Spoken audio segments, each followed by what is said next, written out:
जनगणमनधिनायक जय हे भारत भाग्य विधाता पंजाब सिंध गुजरात मराठा द्राविड़ उत्कल गंगा विंध्य हिमाचल यमुना गंगा उत्कल जलधि तरंगा तव शुभ नामे जागे तब शुभ आशीष मांगे गाहे तब जय गाथा जनगण मंगल दायक जय हे भारत भाग्य विधाता जय हे जय हे जय हे जय जय जय जय हे।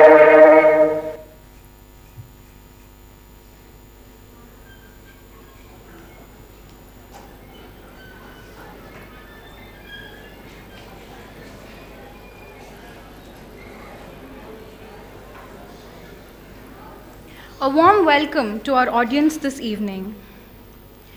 A leader, a fighter, a father, a moral strength concealed in a frail body that was Gandhi, also known as Mahatma, Bapuji, and the father of our nation.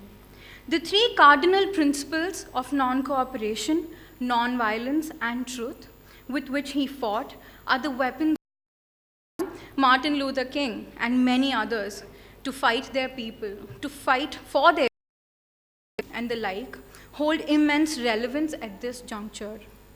It is to discuss and remind ourselves of this erstwhile moral revolution that we have gathered here for the symposium. This is being achieved through invigorating insights by students on the 7 deadly sins and with expert opinions of economists, researchers, entrepreneurs, and the many academicians who have joined us here today. I, Basanti Singampalli, on behalf of Xavier University, Bhubaneswar, extend each one of you a very warm welcome to the 2-day National Conference on Remembering Mahatma Gandhi, Compassion and Relevance for Our Times, hosted by the Center for Humanities and Compassion Studies, Xavier University, Bhubaneswar. On this august occasion, we are proud to welcome His Excellency, Dr. S.C. Jamir, Honorable Governor of Odisha. Sir, we're honored to have you as the chief guest for the conference. I request one of the student volunteers to present to His Excellency, Honorable Governor of Odisha, with a bouquet.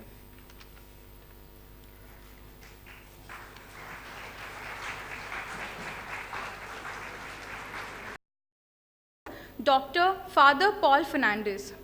I request one of the student volunteers to present Father Paul Fernandez with a bouquet.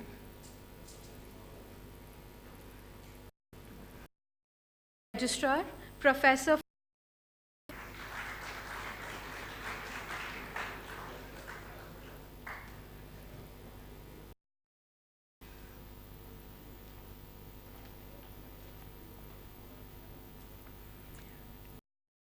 speakers, my dear students, faculty, and staff. Sir, on behalf of Xavier University, a cordial warm welcome to you. We thank you for being with us today, despite your many engagements. It's an honor and joy to welcome you, and for your constant support to us, we thank you. At this time, we have a lovely campus with beautiful flowers, so entire campus welcomes you.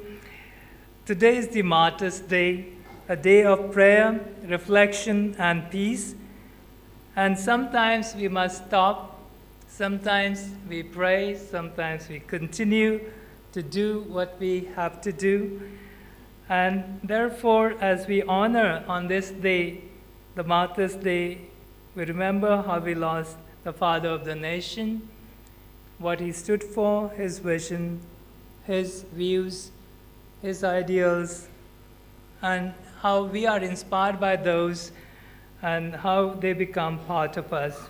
So we spend the day on peace and harmony to prevail. We have to be reconcilers, we have to be peacemakers, we have to be forgiving, and we have to do our duty sometimes, and each of these in its own proportion. We need to understand that Mahatma Gandhi spent his time reconciling different groups of people. He came to Odisha 6 to 7 times. He visited Odisha to bring together people who were in different independence struggle. But after that, he was in Calcutta streets reconciling people in the way we have, and not be reconcilers, not be building relationships among people. And this is the message today on this day. Mahatma Gandhi is something more than what our thoughts, our reflections will portray to us. And I'm sure the constant question that is before us, which I posed this morning, was asked to me by different people. Why do you want to remember Mahatma Gandhi? And each of us must find an answer to it. We all remember him, but what is the reason? Okay? Why is it that we want to remember him? Why is it that people want to take his place? Okay, there are, of course, after we lost Mahatma Gandhi, millions are born in that philosophy, in that thought, world over, and are influenced by it.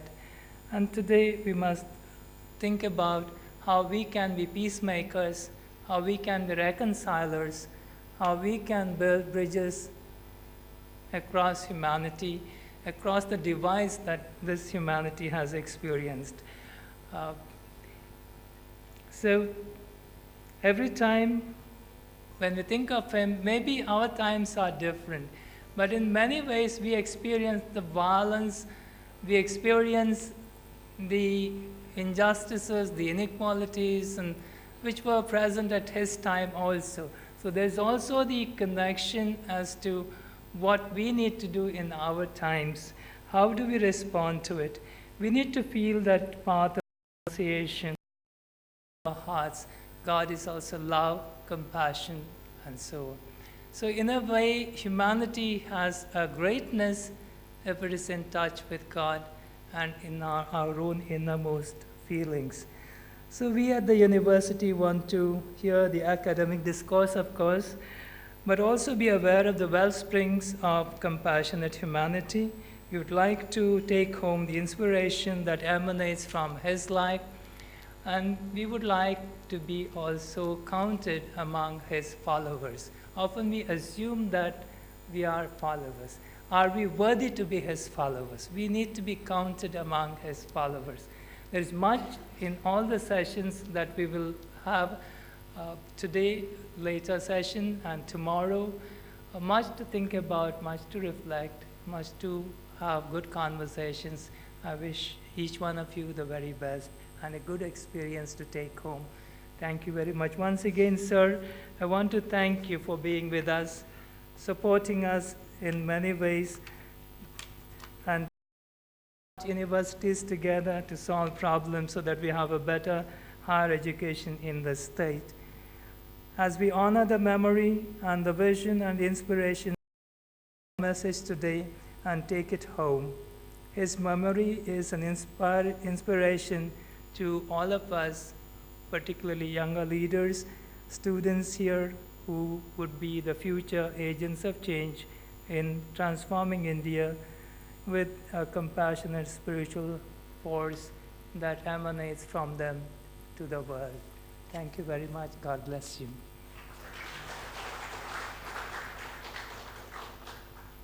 Thank you, Father, for the warm welcome. We are indeed much obliged to His Excellency Dr. S.C. Jamir, Governor of Odisha, for accepting our invitation to grace this occasion.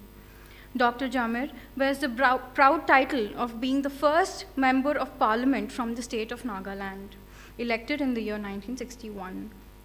During the period 1961 to 1970, Dr. Jamir served as the parliamentary secretary to Prime Minister Jawaharlal Nehru and held the deputy minister. He was a member of the Indian delegation. Dr. Jamir's endless achievements in the field of politics, paramount being his tenure as the longest serving Chief Minister of Nagaland from 1993 to 2003. Dr. S.C. Jamir is regarded as one of the architects of modern Nagaland for his outstanding contributions to the development of the state.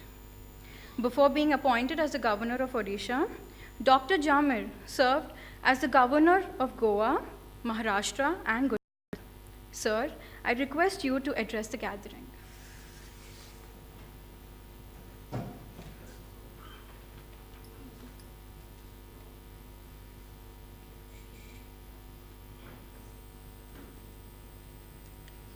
Professor Dr. Paul Fernandez,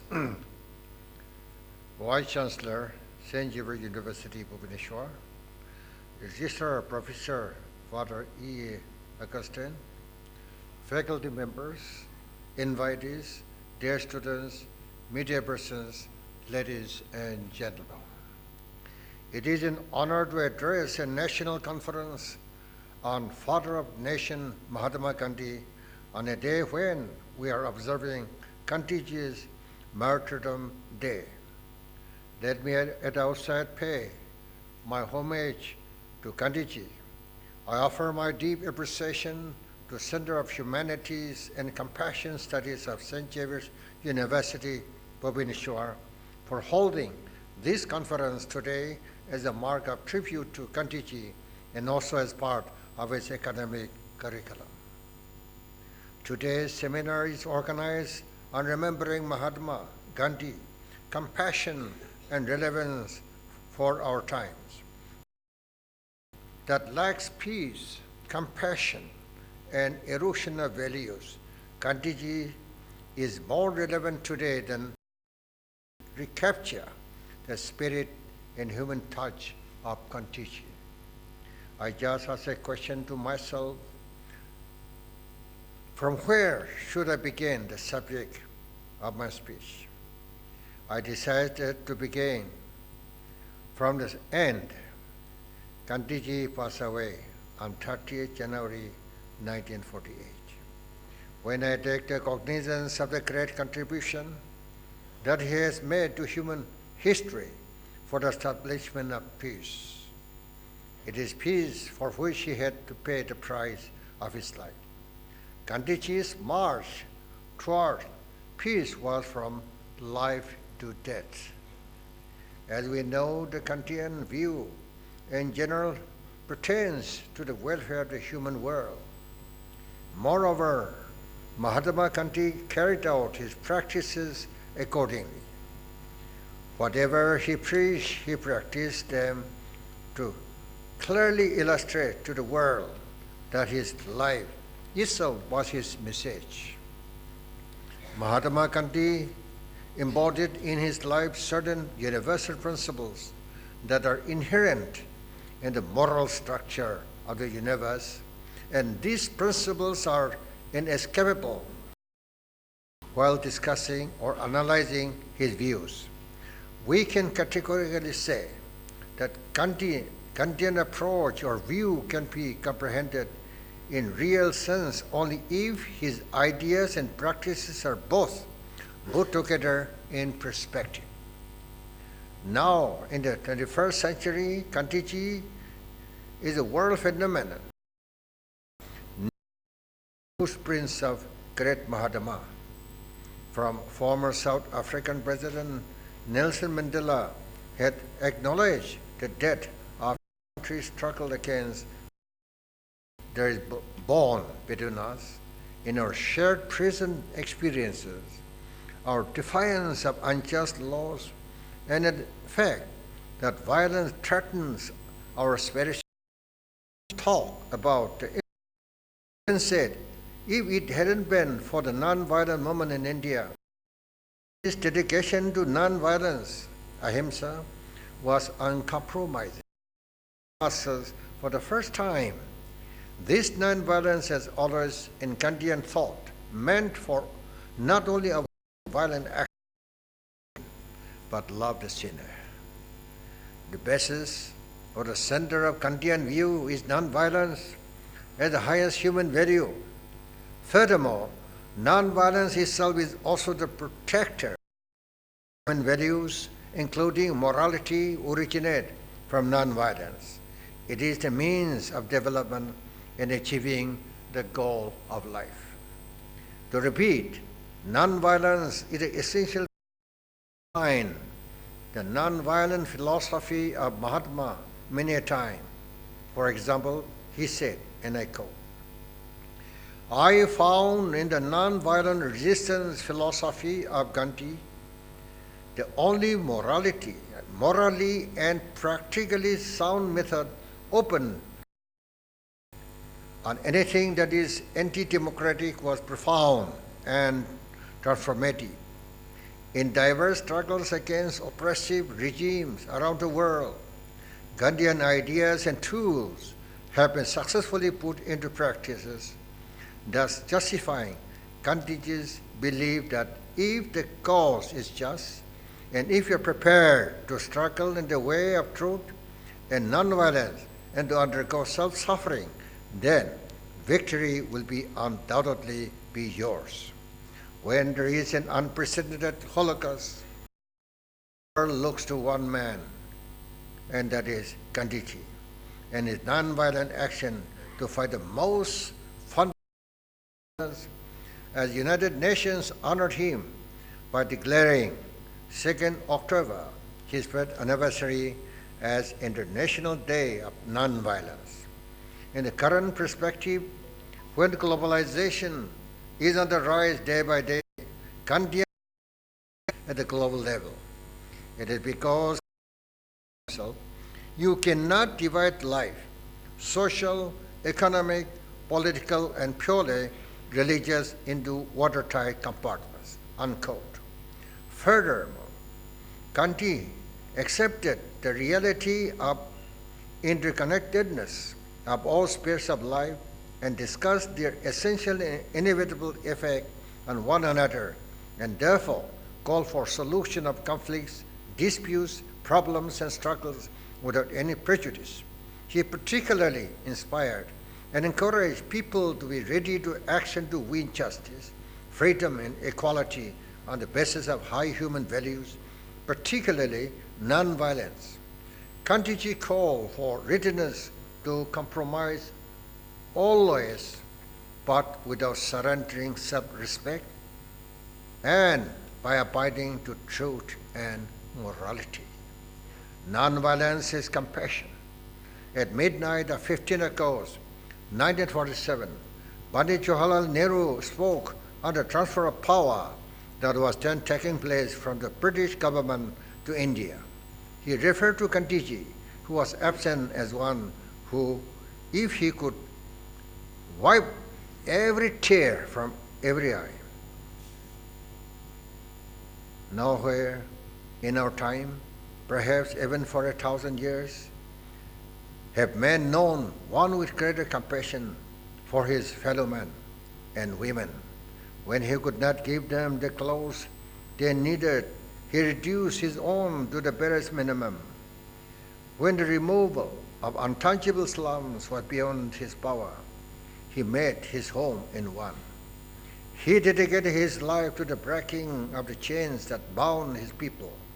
He died a martyr because he dared to fight the cause of a people called enemies by some of his own country community. The innocent child in the convict, the harmless beggar at his door, and his alien oppressor, all alike were the objects of his compassion. This was a compassion, moreover, that found expression in a great constructive program designed to free the body and lift the spirit, and program of spinning and other crafts of village organization of education.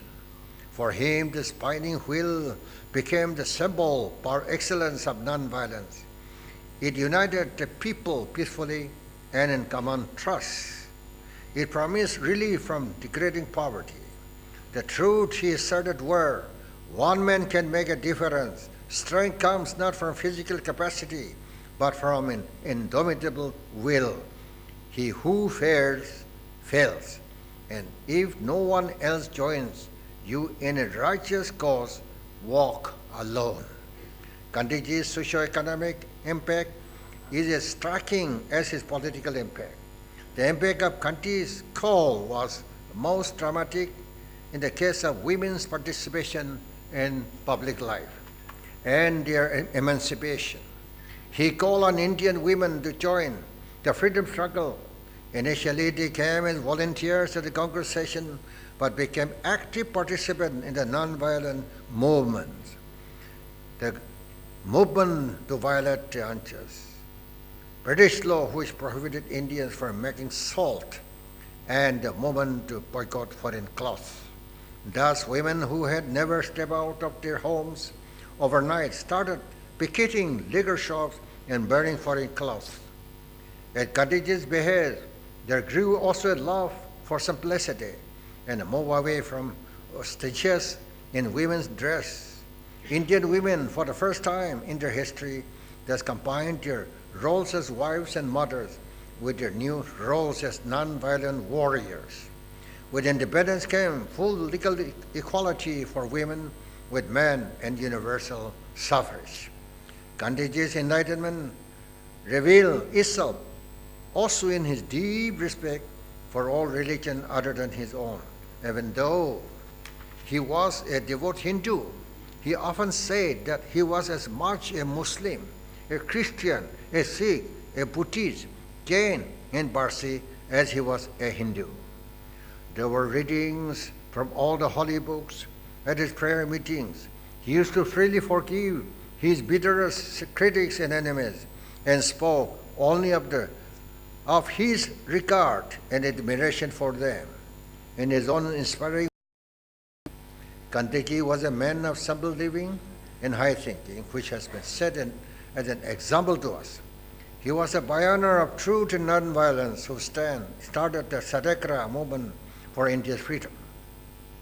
I would like to share one of his great sayings, such as, "Live as if you were to die tomorrow. Learn as if you were to live forever." In affirming that each of us must be the change we wish to see in the world, Gandhiji was calling upon each one of us to provide leadership in our respective spheres, whether in government, business, the military, as teachers or students. Every day we are confronted with situations of untruth, injustice, propaganda, or violence. By refusing to go along with it, by confronting and combating it without violence, we can make a positive difference to the little world around us. Gandhiji's example can thus be followed by the humblest as well as the greatest among us. It is impossible in a few minutes of time to cover all the aspects of Gandhiji's life and teaching which are of relevance to our times and environment. Here I shall merely draw the attention of the august audience to certain aspects of his life which are of the utmost importance. After almost 69 years of martyrdom, Gandhiji is now more relevant on global level than before. He is remembered more with reverence than merely casually. He is being respected as a great leader of action, a liberator, and a prophet martyr all over the universe. What is needed at that hour is to implement his deeds, actions, and thoughts into practice, and thus his relevance in different fields is unquestionably and unchangeable. For the very survival of human being, it is imperative on our part to act upon his advice, because only on his relevance we shall survive together, or if we fail in our venture, we are bound to perish together. As long as there is strife, hostilities, unrest, internal conflicts, and wars, people will turn to Gandhiji. Gandhiji's usefulness will never cease, and it is my sincere wish that we live always in Gandhiji's spirit of love and peace among all people and nations, and make our world a beautiful world. With these words, I wish the National Conference during these 2 days would witness extensive deliberations touching upon many important aspects of Gandhiji's life, and principles. I'm sure it'll be enlightening for all, and I wish the conference all success. Jai Hind. Thank you.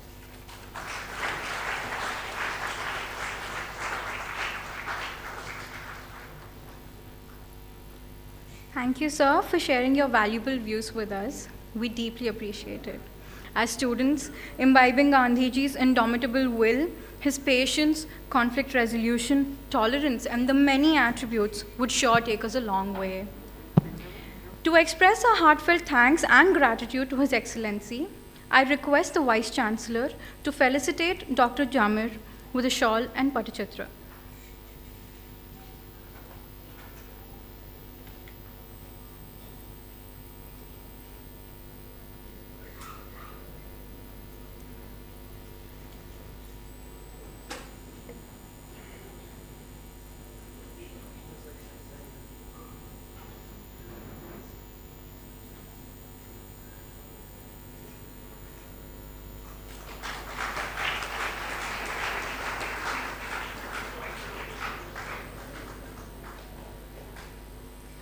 I request the Registrar to present the University memento to His Excellency.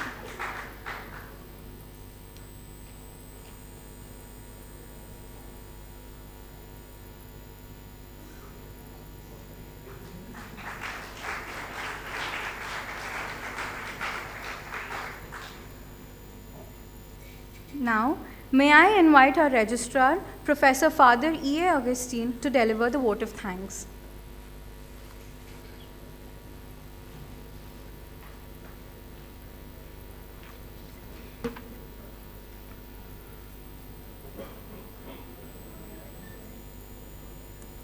Good evening, everyone. Ladies and gentlemen, first and foremost, let me thank His Excellency Dr. S.C. Jamir, Governor of Odisha, and a great friend and well-wisher of XAVIER University, Bhubaneswar. For the last 4 years, ever since the university came into existence, with His Excellency putting signature on the bill passed by the Odisha State Assembly, he has never turned back on any of our requests from the university. Even today, when he had 3 other functions, he is still willingly obliged to come over, cover this long distance and come over here and enlighten us with his thoughts and inspire us on Mahatma Gandhi and his life. Sir, we are indeed obliged to you and extend a very hearty thanks for your gracious presence in our midst this evening. I thank our Vice Chancellor, Dr. Professor Father Paul Fernandez, for his visionary leadership and the great interest and pain he took in organizing this conference. I also want to extend our sincere gratitude to all the sponsors without whose contribution this conference would not have seen the light of day. My heartfelt thanks to the organizing team, administrative and support staff, student volunteers, speakers, chairpersons, facilitators, and all those who in any way extended a helping hand, directly or indirectly, to the success of this program. Mahatma Gandhi built up a philosophy of life based on what he called truth and non-violence. In building up his philosophy, he took help from wherever he could. It is well known how deeply he indebted Gandhiji was to Jesus, how he always considered the Sermon on the Mount listed in the New Testament of the Holy Bible to be his greatest single inspiration.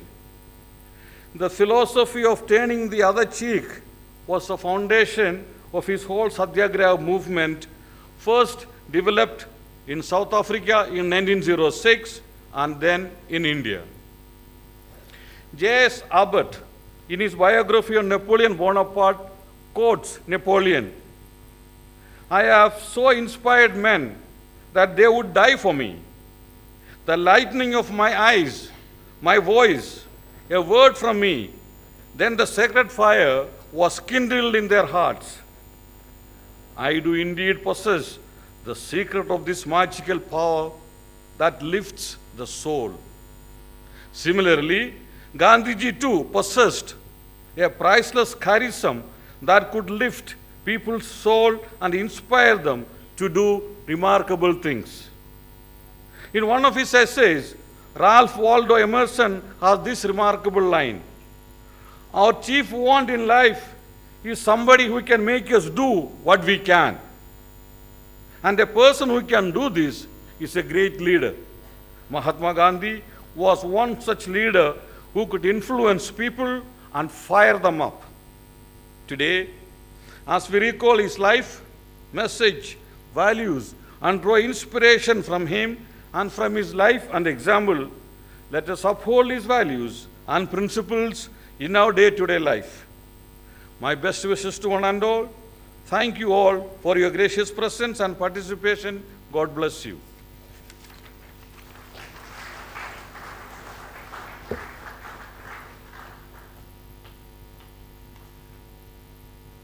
Thank you, Father, for your words of appreciation and gratitude.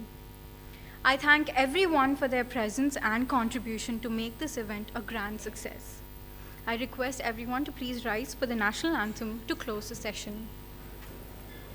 जनगण मन अधिनायक जय हे भारत भाग्य विधाता पंजाब सिंध गुजरात मराठा द्राविड़ उत्कल गंगा विंध्य हिमाचल यमुना गंगा उत्कल जलधि तरंगा तव शुभ नामे जागे तब शुभ आशीष मांगे गाहे तब जय गाथा जन गण मंगल दायक जय हे भारत भाग्य विधाता जय हे जय हे जय हे जय जय जय जय हे।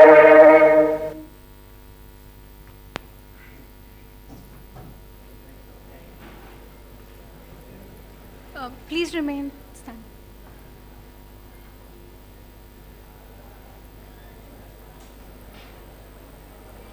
All the students are requested to stay back.